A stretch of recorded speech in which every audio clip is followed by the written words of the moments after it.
Good morning students. Video lecture की कड़ी के अंदर मैं महिपाल सिंह एक बार फिर से आप सभी लोगों का स्वागत करता हूं। तो आज अपन पढ़ेंगे रिप्रोडक्टिव सिस्टम के बारे में। अपन पढ़ रहे थे और अपन ने पढ़ा था कि जो प्राइमरी रिप्रोडक्टिव ऑर्गन है उनके बारे में। अपन मेल रिप्रोडक्टिव सिस्टम के बारे में स्टडी कर रहे थे। वहाँ पे अपन ने दो प्रकार के रिप्रोडक्टिव सिस्टम को दो भागों में बांटा, एक प्राइमरी के अंदर एक सेकेंडरी के अंदर। एक था primary reproductive organ, primary reproductive organs. Primary reproductive organs वह ऑर्गन्स होते हैं जो कि हॉर्मोन्स को रिलीज करते हैं, साथ ही साथ गैमेट्स का फॉर्मेशन करते हैं। मेल के अंदर मेल गैमेट स्पर्म होगा, तो प्राइमरी रिप्रोडक्टिव ऑर्गन मेल के अंदर उन्हें बोलेंगे जो कि स्पर्म का फॉर्मेशन करते हैं, साथ ही साथ वो क्या करते हैं, हॉर्मोन्स का रिलीज करते हैं। ठीक है, तो मेल के अंदर प्राइमरी रिप्रोडक्टिव ऑर्गन जो मोस्ट इंपॉर्टेंट रिप्रोडक्टिव ऑर्गन था वो था testis.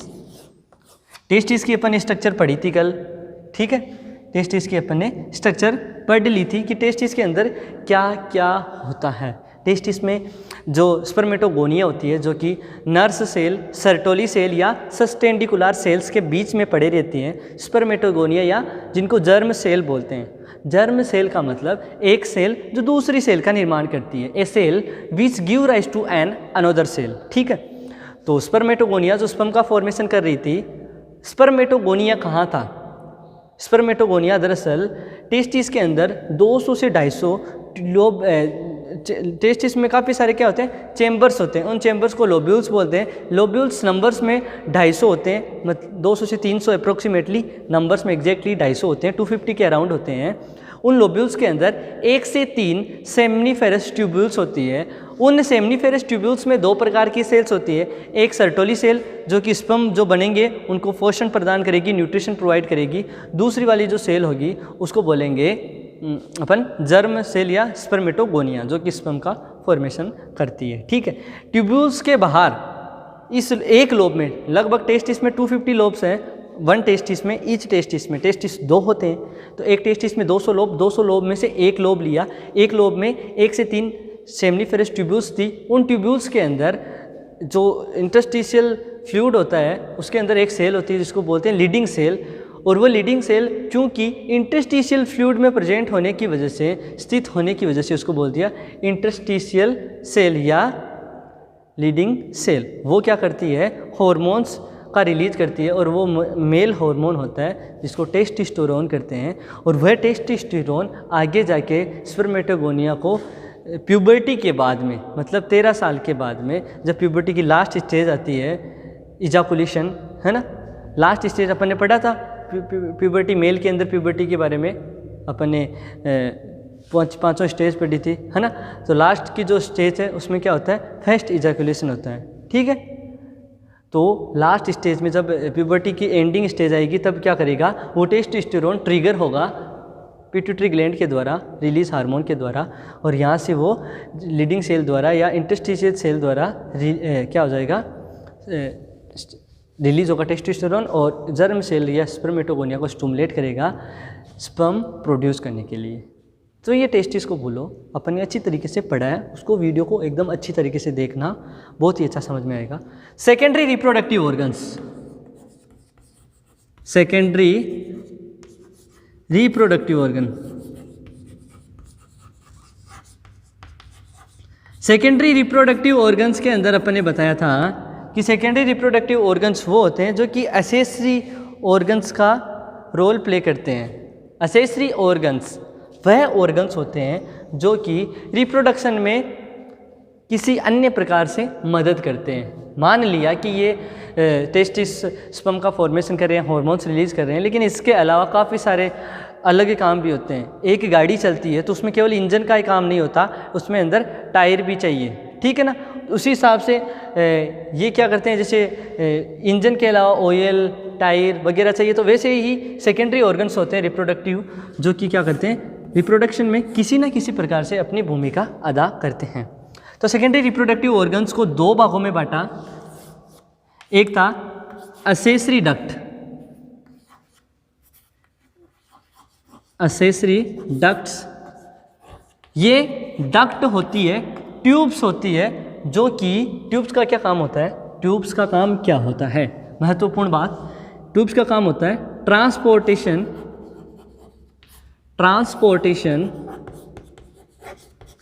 And storage of sperm.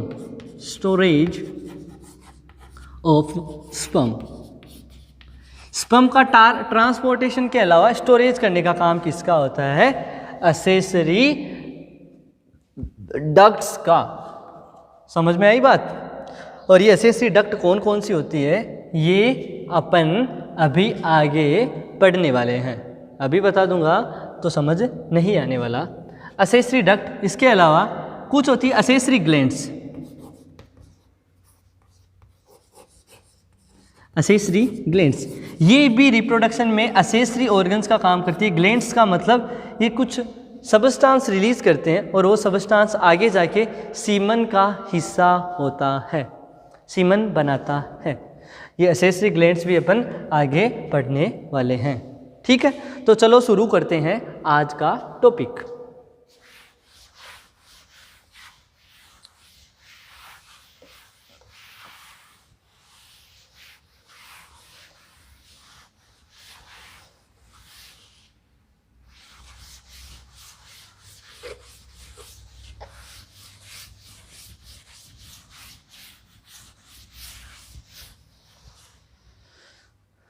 तो अपन एक व्यक्ति है, कोई व्यक्ति मान लीजिए,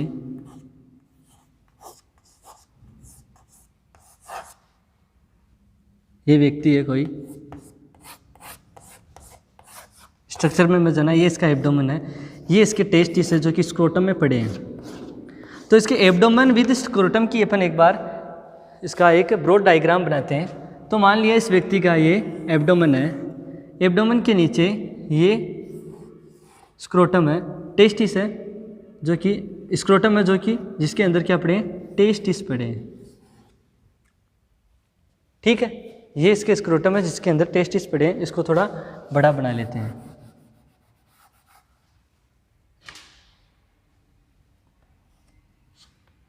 ये एब्डोमिनल कैविटी,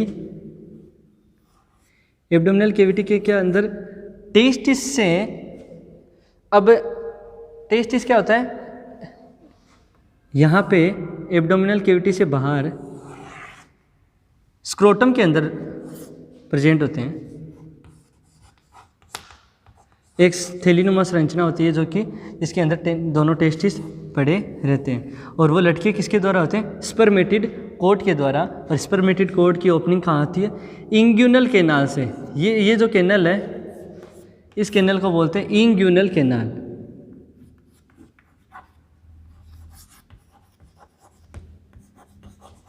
इंग्यूनल कैनाल जो कि कॉमन ओपनिंग होती है between scrotum and abdominal cavity. अब यहाँ से क्या निकलता है, यहाँ से निकलता है स्पर्मेटिड कोड। ये जो निकल रही है चीज़ वो स्पर्मेटिड कोड है। ठीक है, अब स्पर्मेटिड कोड किससे बनता है वो अपन बात करते हैं। इंग्यूनल कैनाल में से निकलता है स्पर्मेटिड कोड जो कि स्क्रोटम से होता हुआ आगे एब्डोमिनल कैविटी के अंदर जाता है और उसका जो कुछ पार्ट है वो आगे जाके जो अपना यूरिनरी सिस्टम है उससे अटैच होता है और लास्ट में जाके पेनिस जो कि कॉमन पाथवे होता है for sperm ejaculation and urine output के लिए। लेकिन दोनों का टाइम पीरियड अलग होता है। जब स्पर्म आता है तब यूरिन नहीं होता, यूरिन होता है तब स्पर्म नहीं आता। ठीक है, अलग टाइम में दोनों प्रोसेस होती है। इजैकुलेशन अलग टाइम में होता है और यूरिनेशन अलग टाइम में होता है, लेकिन पाथवे कॉमन होता है। तो यहाँ से स्पर्मेटिड कोड रहता है, स्पर्मेटिड कोड से जुड़े हुए होते हैं दोनों टेस्टिस। ठीक है, दोनों स्ट्रक्चर निकलेगी, लास्ट में जाके स्पर्मेटिड कोड बनाएगी, कॉमन स्पर्मेटिड कोड दो स्पर्मेटिड कोड होंगे, आगे जाके निकलेंगे इंग्यूनल कैनाल से और फिर आगे जाके रिप्रोडक्टिव सिस्टम में जुड़ जाएंगे। वो कैसे होता है, ये दो टेस्टिस हैं, टेस्टिस के अंदर काफ़ी सारे चेम्बर्स होते हैं। इन चैम्बर्स को लोब्स बोलते हैं। जैसे ये मैंने लोब बना लिए टेस्टिस के अंदर, अराउंड 250 के आसपास लोब्स होते हैं। इनमें से जैसे मैंने एक लोब बनाया, जैसे इसको समझाने के लिए मैंने क्या कर दिया, एक बड़ा लोब बना लिया। इस स्ट्रक्चर को समझाने के लिए, जैसे दो टेस्टिस हैं, दोनों टेस्टिस के अंदर लगभग 500, इस टेस्टिस में 250 लोब्स होते हैं। जैसे मैंने यहाँ पे लोब बनाया, ये लोब है, इस लोब्स के अंदर क्या होता है, सेमनीफेरस ट्यूब्यूल्स जो कि स्पर्म का फॉर्मेशन करती है, और ईच लोब में 1 से 3 सेमनीफेरस ट्यूब्यूल्स होती है। तो ये सेमनीफेरस ट्यूब्यूल्स है, यहाँ पे स्पर्म का निर्माण होने के बाद में यहाँ से निकलता है स्पर्म एक स्ट्रक्चर या एक ट्यूब की सहायता से बाहर। किससे? जब स्पर्म का निर्माण हो जाता है तो स्पर्म सेमनीफेरस ट्यूब्यूल से एक दूसरी ट्यूब निकलती है, उस ट्यूब की सहायता से स्पर्म बाहर जाते हैं। तो अपन बोल सकते हैं कि सेमनीफेरस ट्यूब्यूल से स्पर्म को बाहर ले जाने वाली एक ट्यूब होती है, और उस ट्यूब को क्या बोलते हैं, ये वो ट्यूब है, इस ट्यूब को बोलते हैं अपन ट्यूबुलार recti. ट्यूबुलार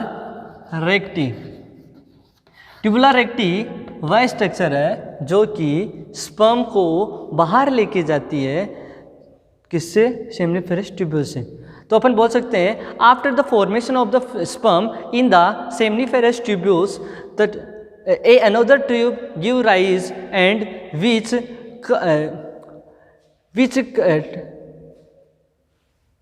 which took the sperm away from the seminiferous tubules। ठीक है, तो अपन बोल सकते हैं कि ऐसी ट्यूब बनती है जो कि स्पर्म को बाहर लेके जाती है, कहाँ से? सेमनीफेरस ट्यूब्यूल्स से, उसको बोला ट्यूबुलार रेक्टी। अब इतने सारे क्या होते हैं, लोब्स होते हैं, 250 लोब्स होते हैं, हर लोब्स के बाहर से क्या निकलेगी, ये ट्यूबुलार रेक्टी निकलेगी, और काफ़ी सारी नेटवर्क ऑफ ट्यूब्स बनेगी, काफ़ी सारी ट्यूबुलार रेक्टी मिलकर नेटवर्क ऑफ ट्यूब बनेगी। ये तो एक लोब से निकली, 250 लोब से निकलेगी, तो नेटवर्क ऑफ ट्यूब्स निकलेगी। और नेटवर्क ऑफ ट्यूब, अभी देखो यहाँ पे मैंने बना दिया ये यहाँ से निकला और ये बाहर निकल गया। अब यहाँ पे क्या होगा, जैसे इससे भी निकलेगा, ये बाहर निकल गया, इससे भी निकलेगा, ये बाहर निकल गया, ऐसे पता नहीं कितने लोब होंगे टेस्टिस के अंदर। ये तो एक लोब बनाया है मैंने, कितने लोब होंगे, तो एक एक लोब से ये एक लोब है ना, इस लोब में से 3 निकल गई, तो ऐसे मतलब कितने लोब होंगे, अराउंड 250 लोब होंगे। उनमें लगभग 250 के अंदर लगभग 750 के अराउंड क्या होगी, सेमनीफेरस ट्यूब्यूल्स होगी, और सेमनीफेरस ट्यूब्यूल्स से स्पर्म को बाहर ले जाने का काम किया ट्यूबुलार रेक्टी ने। तो ऐसी ट्यूबुलार रेक्टी मिलकर एक नेटवर्क ऑफ ट्यूब्स बनेगी यहाँ पे, जो कि लोब के बाहर लेके जाएगी, लोब्यूल्स, टेस्टिकुलर लोब्यूल से बाहर लेके जाएगी स्पर्म को।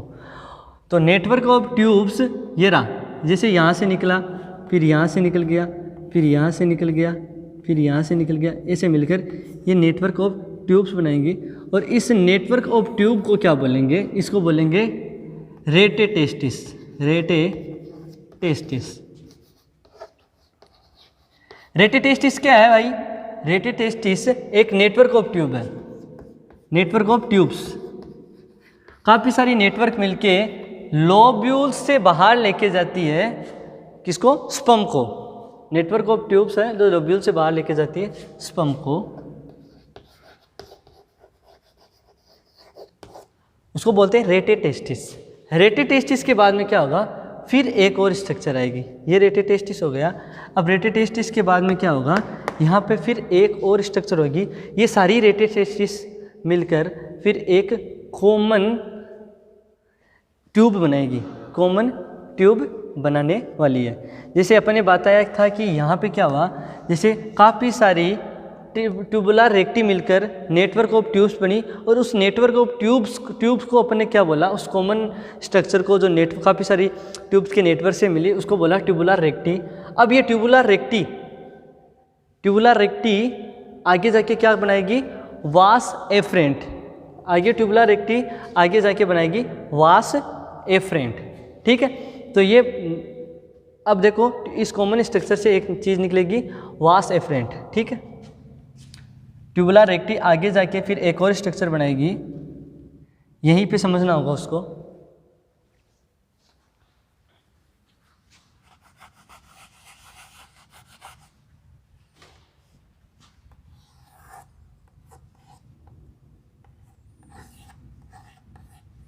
यहाँ पे समझ लिया, देखो जैसे मैंने यहाँ बता देता हूँ आपको, एक सेकेंड यहाँ पे समझाता हूँ मैं आप लोगों को। ये क्या है? ये है टेस्टिस, ठीक है।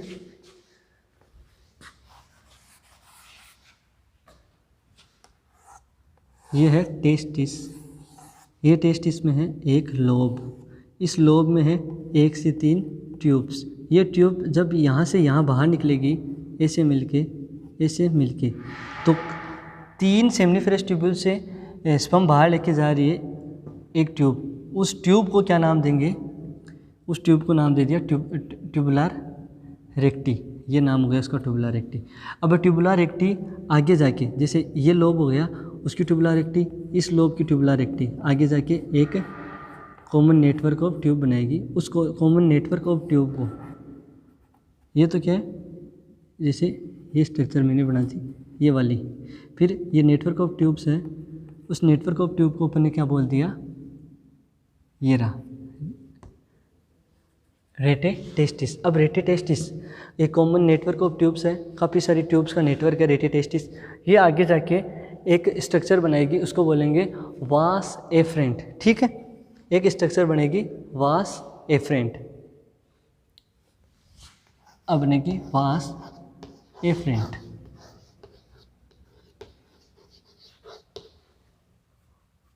वास एफरेंट क्या करेगी? नेटवर्क ऑफ ट्यूब से निकल के बाहर की तरफ क्या लेके जाएगी? टेस्टिस से बाहर की तरफ क्या लेके जाएगी? स्पर्म को लेके जाएगी।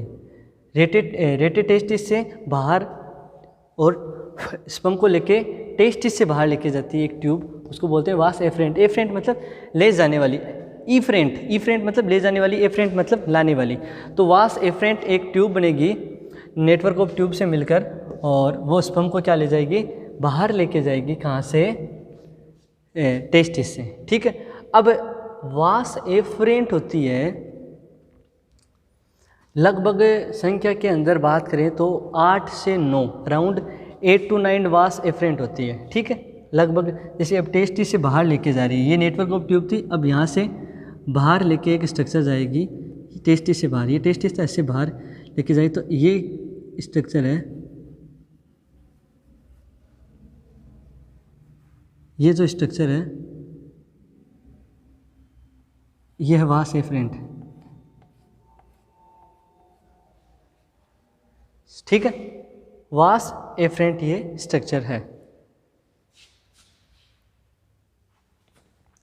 तो 8 to 9 जो ट्यूब लाइक स्ट्रक्चर है, जो क्या कर रही है?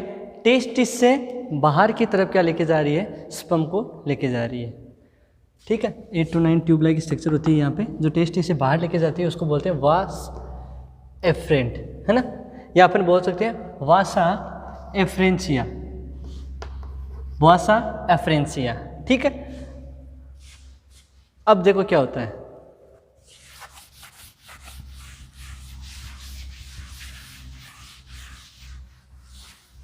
अगर अपन सिंगली देखते हैं,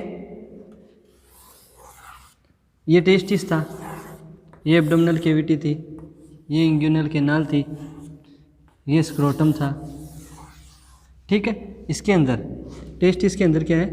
250 लोब है, उनमें से अपन ने बना लिए, जिसे ये 3 लोब बना दिए,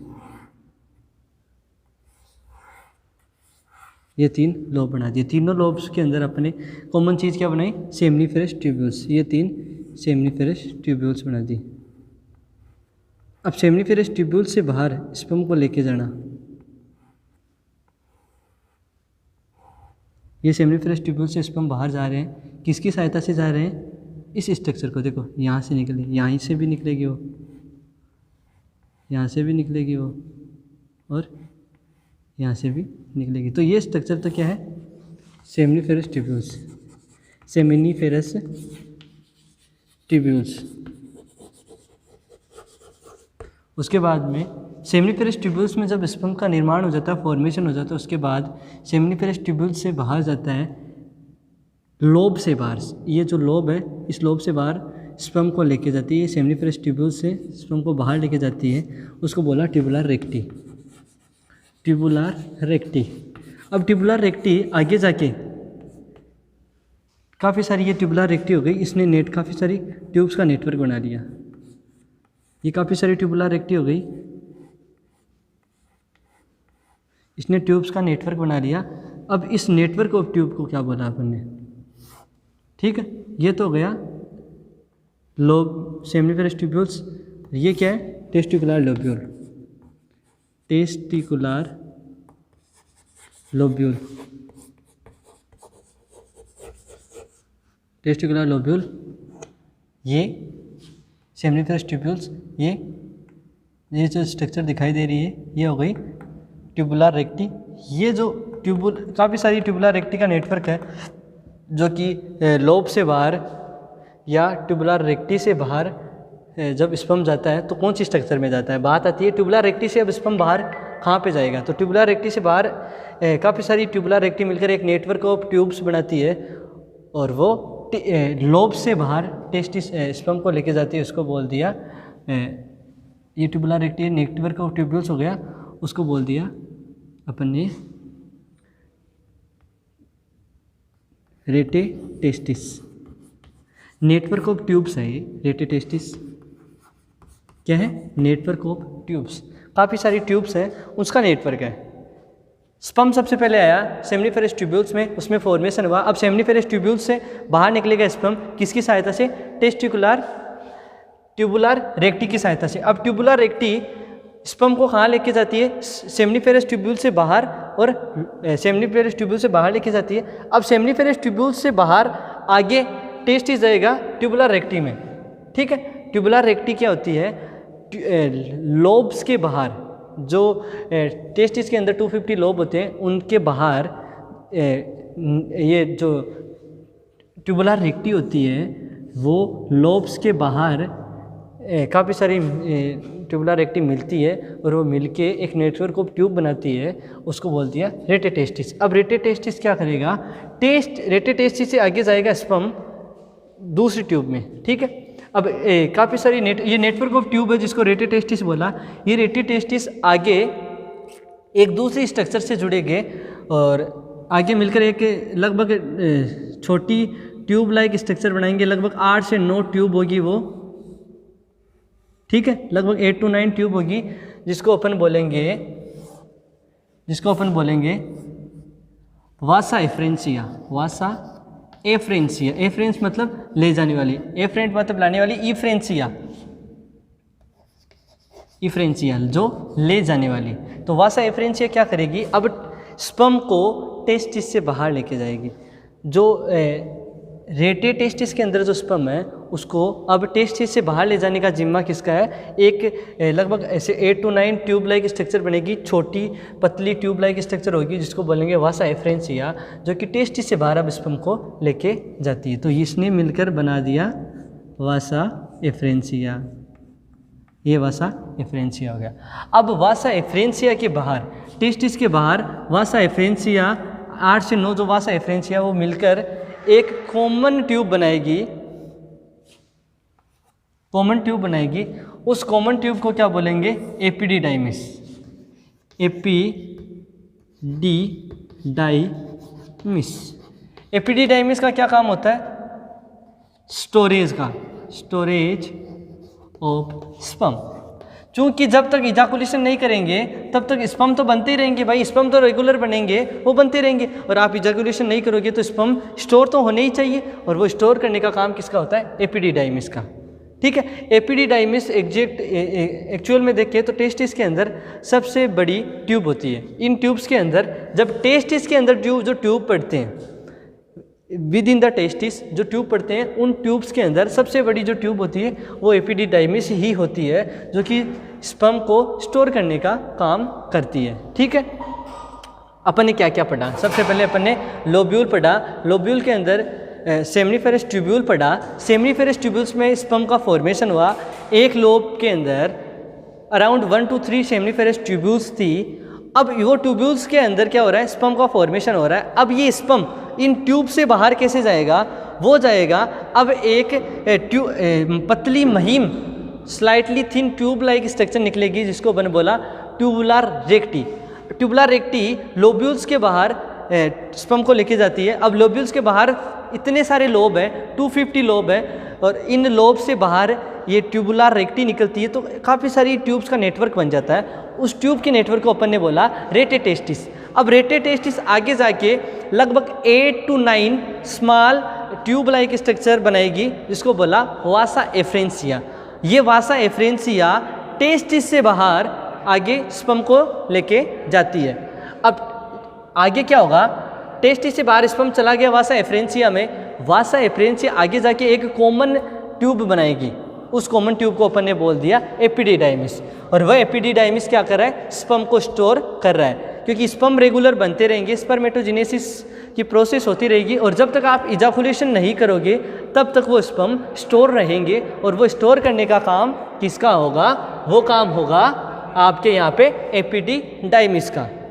अब एपिडिडाइमिस से एक और स्ट्रक्चर निकलेगी जो कि आगे जाके मेल जो यूरिनरी सिस्टम है उससे जुड़ेगी, क्योंकि रिप्रोडक्टिव और यूरिनरी सिस्टम है मेल के अंदर, वो एक दूसरे से कहीं ना कहीं जुड़ा हुआ होता है। तो आगे देखते हैं ये कैसे एक दूसरे से जुड़ा हुआ होता है। तो ये इसके अंदर की सबसे बड़ी स्ट्रक्चर है। अब एक लगभग यहाँ से एक ट्यूब निकलेगी, दोनों टेस्टिस से ये ट्यूब निकलती है। वैसे ये ट्यूब निकलेगी लगभग 45 सेंटीमीटर की ट्यूब है, ये लगभग 45 सेंटीमीटर की ये ट्यूब है,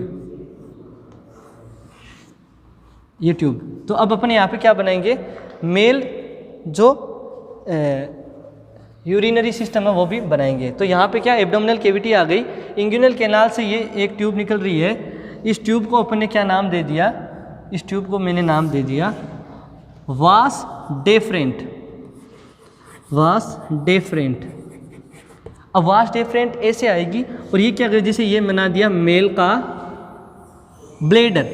अपन को पता है ब्लेडर जो कि यूरिन को स्टोर करने का काम करता है, और ब्लेडर होता है जिसकी शेप होती है ओवल शेप की होती है, कब, जब ब्लेडर फुल होता है, ठीक है। अराउंड 600 ml कैपेसिटी होती है, तो काफ़ी ज़्यादा अर्जेंसी होती है। 350 पे फर्स्ट सिग्नल आ जाता है यूरिन पास आउट करने का, 400 और 425 पे आपको यूरिन पास आउट करना होता है, और 600 पे बिल्कुल सीवियर अर्जेंसी आ जाती है। उसके बाद में लगभग इसकी कैपेसिटी तो 800 ml तक होती है, लगभग 750 to 800 ml होती है, लेकिन इतना नहीं होता, ठीक है। उससे पहले ही आपको सिग्नल मिल जाता है। और जब ये खाली होता है, एम्प्टी होता है ब्लैडर, तब इसकी शेप होती है पीयर शेप की, क्यूबोइडल एपिथेलियल टिश्यू का मिलकर बना हुआ होता है। तो ये थैलीनुमा स्ट्रक्चर है, ट्यूब पीयर शेप स्ट्रक्चर या ओवल शेप स्ट्रक्चर बोल सकते हैं।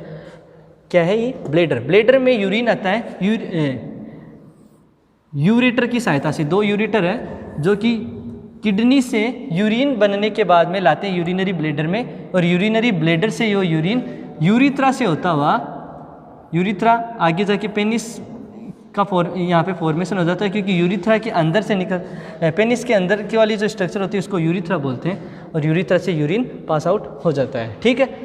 तो ये क्या, यूरिनरी ब्लेडर, और ये यूरेटर, और ये यूरिथ्रा, ठीक है। अब होता क्या है देखो, अब इनको अपन एक बार मिटा देते हैं सब चीज़ों को, इन सबको एक बार मिटा देते हैं अपन।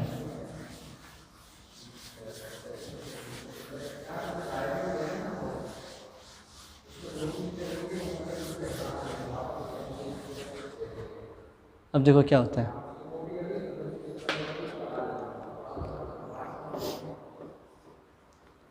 अब क्या हुआ, जैसे ये टेस्टिस था, टेस्टिस के अंदर ये एपिडिडाइमिस था, एपिडिडाइमिस से ये निकला, ये टेस्टिस था, लोब्स थे, नेटवर्क बना, यहाँ से निकला, लोब्स था, यहाँ से निकला, ये बना, यहाँ से ट्यूब लाइक स्ट्रक्चर निकलेगी।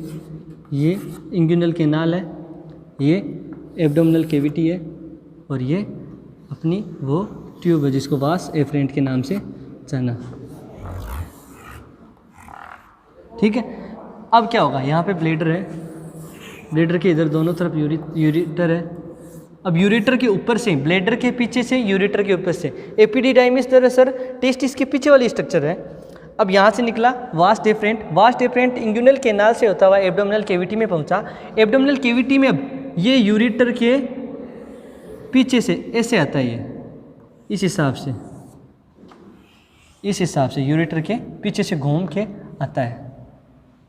ठीक है, ये स्ट्रक्चर ऐसे निकली इधर घूम के। ठीक है, अब आगे जाके ये वास्ट डिफरेंट ये क्या है, स्पर्म को लेके जा रही है। स्पर्म यहाँ पे कैसे दूल्हे की तरह है, ये दूल्हे आ रहे हैं और ये बारात है पूरी, है ना।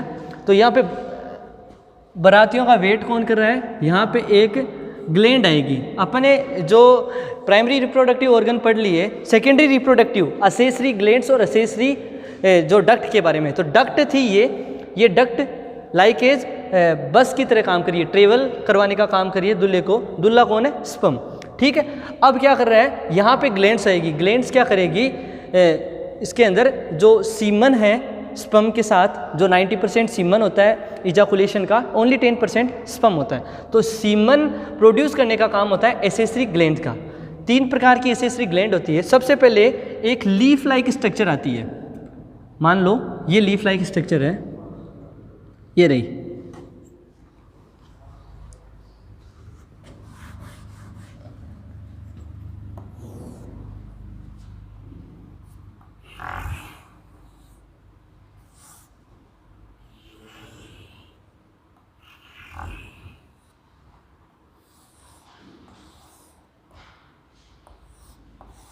ये लीफ लाइक स्ट्रक्चर है।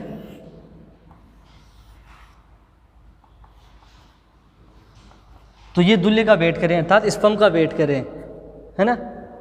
तो यहाँ पे ये क्या करेंगे, ये स्पर्म पहुँच गए यहाँ पे। अब ये जो ट्यूब जो लीफ लाइक स्ट्रक्चर है, जो ग्लैंड है, इस ग्लैंड का नाम क्या है, सेमाइनल वेसिकल। Seminal vesicle. ये सेमाइनल वेसिकल क्या करते हैं, देखो अब यहाँ पे सेमाइनल वेसिकल्स के अंदर फ्रक्टोज होता है। Fructose as a fuel for the sperm.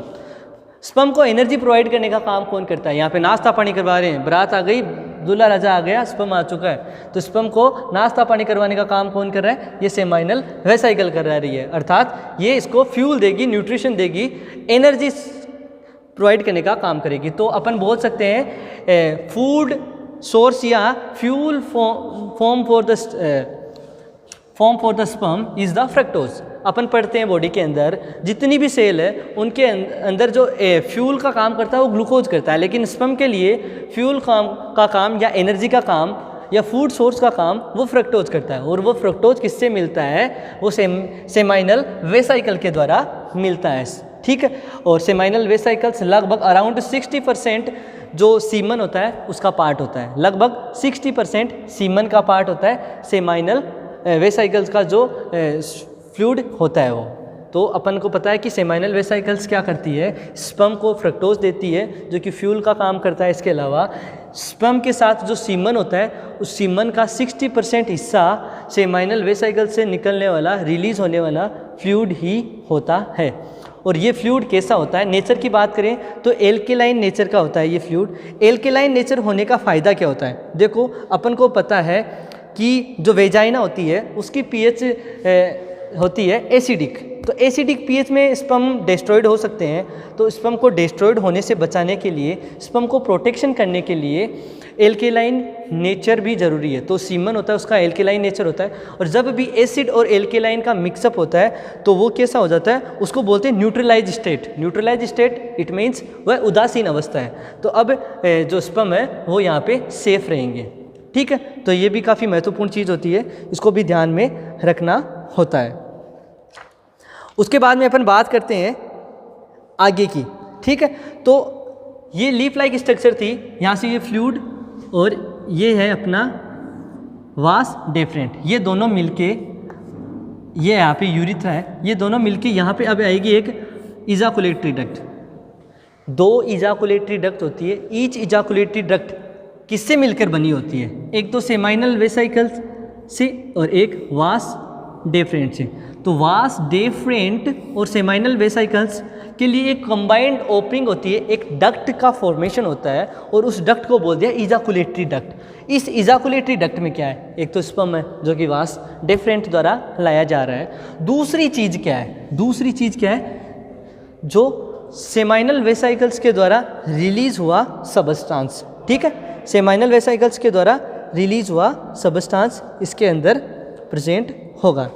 Seminal vesicles की अगर आपको कोई लेंथ पूछे तो अराउंड 5 सेंटीमीटर सेमाइनल वेसाइकल की लेंथ होगी और जो इजाकुलेटरी डक्ट है उसकी लगभग 2 सेंटीमीटर इजाकुलेटरी डक्ट,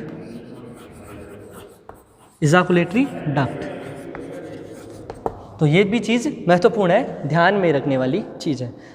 तो इजाकुलेटरी डक्ट में अपन को पता है कि इजाकुलेटरी डक्ट जो कि दोनों साइड में यूरिथ्रा की तरफ है, तो यहाँ पे यूरिथ्रा पर एक ग्लैंड आ जाती है, उस ग्लैंड को प्रोस्टेट ग्लैंड बोलते हैं। यूरिथ्रा के जब एंटीरियरली साइड से देखोगे तो प्रोस्टेट ग्लैंड होगा। प्रोस्टेट ग्लैंड यूरिथ्रा के अंदर एक होल होता है, छिद्र होता है, उस छिद्र से प्रोस्टेट ग्लैंड के अंदर एक छिद्र होता है, होल होता है, उस होल से यूरिथ्रा निकलता है। जैसे ये प्रोस्टेट ग्लैंड है, यहाँ पे होल है, इसके होल से यूरिथ्रा निकलेगा ऐसे। अब ये बाहर की तरफ ये क्या है, प्रोस्टेट ग्लैंड। अब प्रोस्टेट ग्लैंड के अंदर यहाँ पे ये ओपनिंग है, ये जो यूरिथ्रा का पार्ट है, मतलब जैसे यूरिथ्रा अगर प्रोस्टेट ग्लैंड से निकल रहा है तब अब ये जो यूरिथ्रा वाला ये हिस्सा है, ये इसको प्रोस्टेट ग्लैंड का हिस्सा माना जाएगा, तो अपन इसको बोल सकते हैं प्रोस्टेट यूरिथ्रा। ठीक है, अब प्रोस्टेट यूरिथ्रा के अंदर दोनों साइड से इजाकुलेटरी डक्ट आएगी और वो ओपन हो जाएगी और वो यहाँ पे सीमन को और स्पर्म को रिलीज कर देगी। तो यहाँ पे ये प्रोस्टेट ग्लैंड है।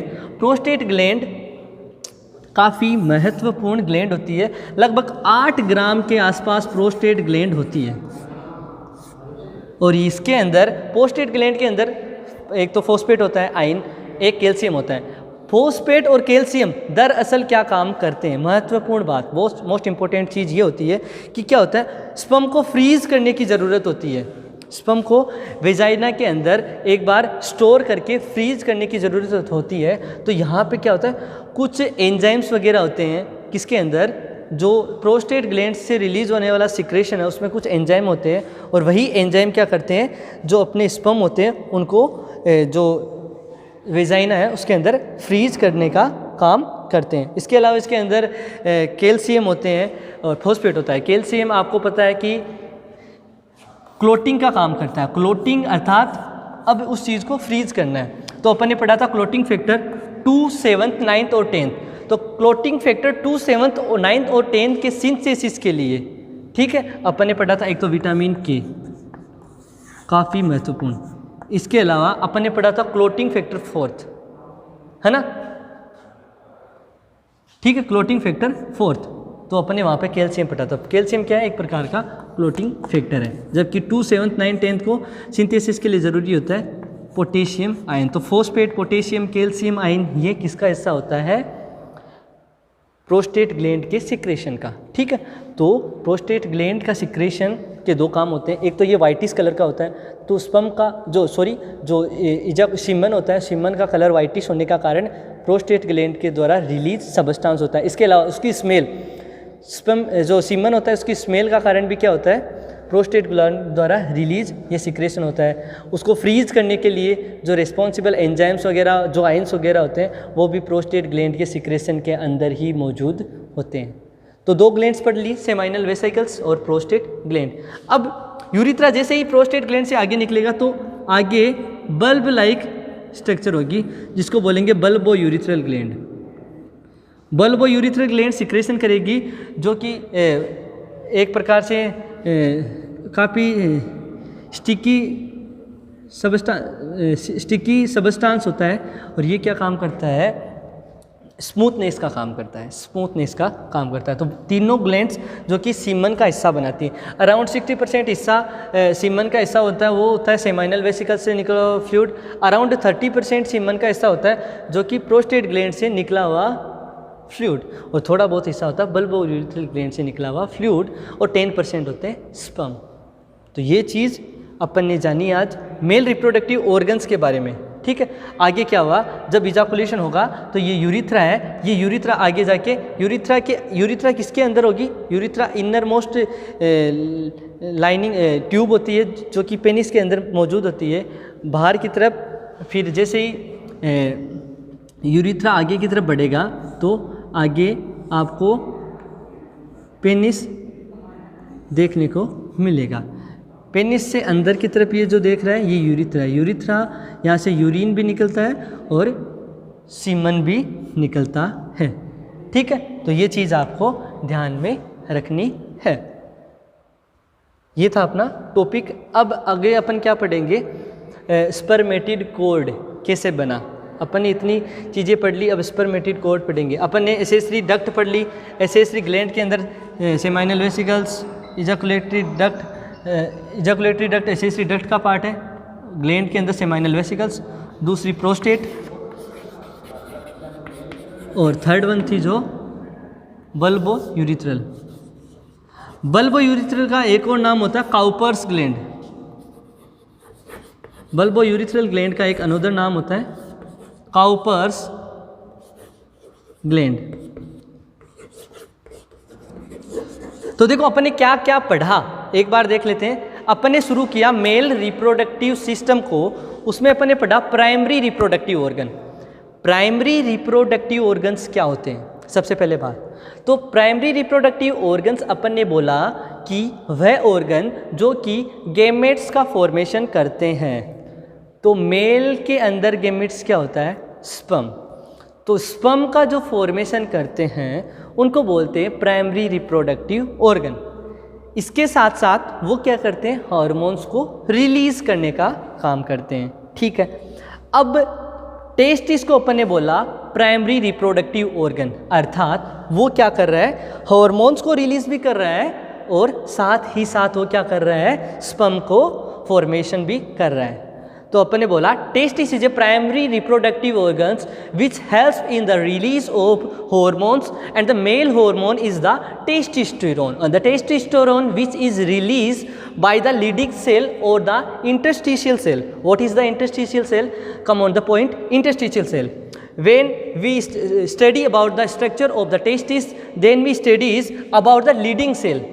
Leading cell is the cell which is situated in the testis lobules. There are around 250 lobules in the testis.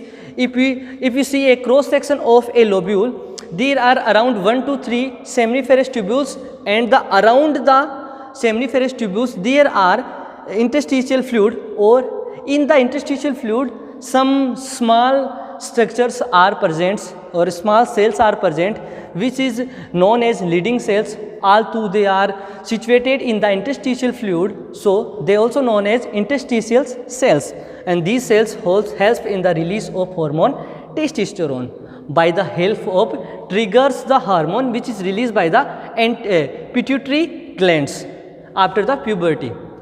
ठीक है, तो अपन ने इन चीज़ों के बारे में बात की कि जो प्राइमरी रिप्रोडक्टिव ऑर्गन है उसके अंदर एक तो लीडिंग सेल थी। लीडिंग सेल्स ने हॉर्मोन्स को रिलीज़ किया। लीडिंग सेल कहाँ मौजूद होती है, तो अपन ने जो टेस्टिस के अंदर बात की कि अराउंड 250 लोब्यूल्स है। 250 लोब्यूल्स में से एक लोब का क्रॉस सेक्शन लिया। उस क्रॉस सेक्शन में अपन ने देखा कि वहाँ पे क्या होता है, 1 से 3 तो होती है सेमनीफेरस ट्यूब्यूल्स। वह सेमनीफेरस ट्यूब्यूल्स क्या करती है, वो सेमनीफेरस ट्यूब्यूल्स क्या करती है, स्पर्म का फॉर्मेशन करती है। कैसे होता है, देखो एक तरफ तो क्या होता है, ये लोब है, लोब्यूल है। इस लोब्यूल्स में क्या होता है, इंटरस्टिशियल फ्लूइड भरा हुआ होता है। सेल के बाहर जो फ्लूइड होता है उसको बोलते हैं एक्स्ट्रा सेलुलर फ्लूइड। सेल के बीच में जो फ्लूइड होता है उसको बोलते हैं इंटरस्टिशियल फ्लूइड। इंटरस्टिशियल फ्लूइड में कुछ सेल्स तिरती रहती है, उनको बोला लीडिंग सेल, और वह इंटरस्टिशियल फ्लूइड का हिस्सा है, इसलिए उसको बोल दिया इंटरस्टिशियल सेल। और ये इंटरस्टिशियल सेल रिलीज करती है हॉर्मोन्स को। तो एक काम तो हो गया हॉर्मोन्स वाला। दूसरा काम है जो गैमेट्स का फॉर्मेशन करना। तो मेल गैमेट्स स्पर्म है, तो स्पर्म का फॉर्मेशन कौन कर रहा है, स्पर्म का फॉर्मेशन करता है स्पर्मेटोगोनिया या जर्म सेल। अब वो कहाँ है, अपन ने बात की कि एक लोब के अंदर 250 लोब है एक टेस्टिस के अंदर, तो एक लोब के अंदर 1 से 3 जो सेमनीफेरस ट्यूब्यूल्स होती है। सेमनीफेरस ट्यूब्यूल्स को जब अपन ब्रॉडली स्टडी करते हैं तो सेमनीफेरस ट्यूब्यूल्स के अंदर 2 प्रकार की सेल्स और मौजूद होती है। एक सेल्स होती है जिसको बोलते हैं नर्स सेल। नर्स का काम क्या होता है, पेशेंट को न्यूट्रिशन प्रोवाइड करने का काम। तो उसका दूसरा नाम दे दिया नर्स सेल या सस्टेंडिकुलर सेल या फिर सर्टोली सेल, जो कि स्पर्म को पोषण प्रदान करने का काम करती है, अर्थात न्यूट्रिशन देने का काम करती है। अब इन नर्स सेल ये तो जुड़ी हुई होती है एक दूसरे से गैप जंक्शन के द्वारा। इनके बीच में एक और सेल होती है जिसको बोलते हैं स्पर्मेटोगोनिया या जर्म सेल। जर्म सेल से नाम से जाहिर होता है a cell which gives rise to an another cell, एक सेल जो किसी दूसरी सेल का निर्माण करती है उसको जर्म सेल बोल दिया। और ये जर्म सेल स्पर्म का फॉर्मेशन करती है, स्पर्म का निर्माण करती है, तो अपन ने इसको बोल दिया स्पर्मेटोगोनिया। तो primary reproductive organ testis, testis के अंदर इतनी सारी स्ट्रक्चर और वो ये सारा काम हार्मोन रिलीज करने का काम और स्पर्म का फॉर्मेशन का काम करती है। इसके अलावा secondary reproductive organs, secondary reproductive organs वो होते हैं जो कि काफ़ी सारे काम होते हैं रिप्रोडक्टिव सिस्टम के। स्पर्म और हार्मोन्स के अलावा भी और चीज़ें भी होती है। एक गाड़ी होती है, उसके इंजन महत्वपूर्ण होता है गाड़ी के लिए, इंजन के अलावा उसमें और चीज़ें भी महत्वपूर्ण होती है। तो वो अन्य जो महत्वपूर्ण चीज़ें हैं, अदर जो इम्पोर्टेंट चीज़ें, वो होती है सेकेंडरी रिप्रोडक्टिव सिस्टम का हिस्सा। उसमें दो चीज़ें आती है, एक होती है एसेसरी ग्लैंड्स, दूसरा होता है एसेसरी डक्ट। डक्ट का काम होता है ट्रांसपोर्टेशन एंड स्टोरेज। किसको ट्रांसफ़र करेगी? सीमन और स्पर्म को ट्रांसपोर्ट करेगी और उसी को स्टोर करेगी। और accessory glands which help in the formation of the part of semen, semen का हिस्सा बनाने का काम किसका होता है? जो ग्लैंड्स के द्वारा निकला हुआ सबस्टांस। तो अपन ने 3 ग्लैंड पढ़ी, प्रोस्टेट ग्लैंड पढ़ी, बल्बो यूरिथ्रल ग्लैंड पढ़ी और अपन ने पढ़ी सेमाइनल वेसाइकल। तीनों का अलग अलग काम पढ़ा। प्रोस्टेट ग्लैंड जो कि मिल्क की सबस्टांस रिलीज करती है, प्रोस्टेट ग्लैंड जिसमें कैल्शियम होता है, जिसमें फॉस्फेट होता है, जो कि स्पर्म को वेजाइना के अंदर फ्रीज करने का काम करता है क्योंकि उसमें क्लोटिंग फैक्टर मौजूद होते हैं। इसके अलावा इसका जो वाइटिश कलर होता है वो इसकी वजह से होता है, इसकी जो स्मेल होती है वो इसकी वजह से होती है। सीमन के अंदर क्या होता है, सेमाइनल वेसाइकल के अंदर क्या होता है, सेमाइनल वेसाइकल के अंदर फ्रक्टोज होता है जो कि स्पर्म को एनर्जी प्रोवाइड करने का काम करता है। और इसके अंदर जो फ्लूइड होता है वो अराउंड 60% सीमन का हिस्सा होता है, जबकि प्रोस्टेट वाला फ्लूइड अराउंड 30% सीमन का हिस्सा होता है। 1 इजाकुलेशन में अराउंड 4 ml टोटल इजाकुलेशन होता है। 4 ml के अंदर अपन ने पढ़ा था कि अराउंड 80 मिलियन, मतलब 1 ml में 20 मिलियन स्पर्म होते हैं, तो अराउंड 80 मिलियन स्पर्म होते हैं 4 ml के अंदर। तो उस 80 मिलियन स्पर्म स्मॉलेस्ट सेल होती है एक एडल्ट मेल के अंदर। एडल्ट मेल के अंदर, फीमेल में तो हो नहीं सकती क्योंकि फीमेल में स्पर्म होता नहीं है। फीमेल में सबसे स्मॉलेस्ट सेल होती है प्लेटलेट। ठीक है, ये भी चीज़ें महत्वपूर्ण थी। ग्लैंड्स के बाद में बात की थी जो एसेसरी डक्ट के बारे में। तो डक्ट अपन ने बात की थी कि जब सेमाइनल वेसाइकल से, ये तो एक ग्लैंड आ गई, सेमनीफेरस ट्यूब्यूल्स जिसने स्पर्म का फॉर्मेशन किया। फॉर्मेशन करने के बाद में ये स्पर्म सेमनीफेरस ट्यूब्यूल से आगे की तरफ जाएगा। एक स्ट्रक्चर होती है ट्यूबुलार रेक्टी के द्वारा। ट्यूबुलार रेक्टी आगे जाके काफ़ी सारी ट्यूबुलार रेक्टी मिलकर एक नेटवर्क ऑफ ट्यूब्स बनाएगी, उसको बोला रेटेटेस्टिस। रेटेटेस्टिस टेस्टिस से बाहर लेके जाती है स्पर्म को, एक अनोदर लगभग 7 to 9 ट्यूब्स बनती है जिनको बोलते हैं वासा एफ्रेंसिया। उसके थ्रू वासा एफ्रेंसिया टेस्टिस के पीछे वाली स्ट्रक्चर होती है। अब ये वासा एफ्रेंसिया 8 से 9 है नंबर्स में, तो आगे जाके कॉमन ट्यूब बनाती है, उसको बोलते हैं एपिडिडाइमिस। एपिडिडाइमिस दरअसल टेस्टिस के अंदर की सबसे बड़ी ट्यूब होती है। बाहर की सबसे बड़ी ट्यूब होती है वास डेफरेंट 45 सेंटीमीटर, अंदर की सबसे बड़ी ट्यूब होती है वासा एफ्रेंसिया। ठीक है, और अब ये क्या है, एपिडिडाइमिस। ठीक है, तो एपिडिडाइमिस को याद रखना। एपिडिडाइमिस का काम होता है स्टोरेज ऑफ स्पर्म। जब तक आप इजाकुलेशन नहीं करोगे तो स्पर्म तो बनते रहेंगे, स्पर्म का तो नॉर्मल फॉर्मेशन होता रहता है। इजाकुलेशन नहीं करोगे तो वो स्टोर हो जाएंगे, अदरवाइज वो बॉडी से बाहर रिलीज हो जाएंगे। तो स्टोर करने का काम होता है एपिडिडाइमिस का। टेस्टिस के अंदर की सबसे बड़ी स्ट्रक्चर होती है एपिडिडाइमिस। एपिडिडाइमिस किससे मिलकर बनी? 8 से 9 वासा एफ्रेंसिया से मिलकर। एपिडिडाइमिस आगे जाके एक कॉमन ट्यूब बनाती है जिसको बोलते हैं वास डेफरेंट। वास डेफरेंट यूरिनरी सिस्टम के अंदर ओपन होती है। ठीक है, स्पर्म को लेके जाती है यूरिथ्रा के पास। तो यहाँ तक अपन ने आज पढ़ लिया। कल अपन स्पर्मेटिड कोड के बारे में थोड़ा सा पढ़ेंगे कि स्पर्मेटिड कोड क्या है। उसके बाद में अपन फीमेल रिप्रोडक्टिव सिस्टम के बारे में स्टडी करेंगे। मेल रिप्रोडक्टिव सिस्टम इतना ही है। थोड़ा बहुत पेनिस के बारे में बताना है। पेनिस के बारे में कोई ज़्यादा कुछ खास नहीं है। रिप्रोडक्टिव सिस्टम में रिप्रोडक्शन से रिगार्डिंग, मतलब प्राइमरी रिप्रोडक्टिव ऑर्गन्स महत्वपूर्ण है, उनके बारे में अपन ने पढ़ लिया। तो आज की क्लास ये समाप्त होती है। धन्यवाद।